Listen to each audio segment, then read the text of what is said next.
বিমান ভ্রমণের সময় আমাদের অনেক কিছুই ঘটে যেতে পারে। কখনো প্লেন ক্যান্সেল হয়ে যায়, কখনো ব্যাগেজ হারিয়ে যায়, আবার কখনো হঠাৎ অসুস্থ হয়ে পড়ি। এই সব পরিস্থিতিতে আমাদের সুরক্ষা নিশ্চিত করতে পারে বিমানে ভ্রমণের ইন্স্যুরেন্স। কিন্তু প্রশ্ন হল, কেন আমাদের এই ইন্স্যুরেন্সের প্রয়োজন? প্রথমত, বিমানে ভ্রমণের ইন্স্যুরেন্স আমাদের ফ্লাইট সুরক্ষা দেয়া।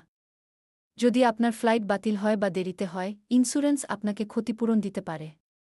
অনেকেই জানেন না, কিন্তু কিছু ইন্স্যুরেন্স পলিসি আপনাকে ফ্লাইটের টিকেটের পুরো টাকা ফেরত দিতে পারে। এটি বিশেষ করে গুরুত্বপূর্ণ যখন আপনি দীর্ঘ সময়ের জন্য পরিকল্পনা করছেন। দ্বিতীয়ত, ব্যাগেজ লস ইন্স্যুরেন্স। আমরা যখন ভ্রমণ করি, আমাদের ব্যাগেজের নিরাপত্তা নিয়ে চিন্তা করা উচিত। যদি আপনার ব্যাগেজ হারিয়ে যায়, তাহলে ইন্স্যুরেন্স আপনাকে ক্ষতিপূরণ দেবে।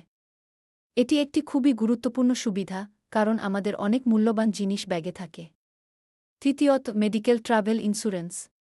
বিদেশে অসুস্থ হলে চিকিৎসার খরচ অনেক বেশি হতে পারে। মেডিকেল ইন্স্যুরেন্স আপনাকে এই খরচ থেকে রক্ষা করে। আপনি যদি বিদেশে ভ্রমণ করেন, তাহলে এই ইন্স্যুরেন্সটি নেওয়া অত্যন্ত গুরুত্বপূর্ণ। এটি আপনাকে মানসিক শান্তি দেয়, কারণ আপনি জানেন যে আপনি বিপদে পড়লে সুরক্ষিত আছেন। এছাড়াও, কিছু ইন্স্যুরেন্স পলিসি আপনাকে ট্রাভেল প্রোটেকশন পলিসি অফার করে। এটি আপনার ভ্রমণের সময় বিভিন্ন ধরনের সুরক্ষা প্রদান করে। যেমন, যদি আপনার হোটেল বুকিং বাতিল হয় বা অন্য কোনো সমস্যা হয়, তাহলে ইন্স্যুরেন্স আপনাকে সাহায্য করবে। এখন আসুন খরচের ব্যাপারে কথা বলি। অনেকেই মনে করেন ইন্স্যুরেন্সের খরচ অনেক বেশি। কিন্তু বাস্তবে আপনি মাত্র 4.9 থেকে 100 খরচে এই সুরক্ষা পেতে পারেন। এটি আপনার পুরো ভ্রমণকে সুরক্ষিত করতে পারে, যা আপনার জন্য একটি ছোট বিনিয়োগ। সুতরাং, বিমানে ভ্রমণের সময় ইন্স্যুরেন্স নেওয়া একটি বুদ্ধিমানের কাজ।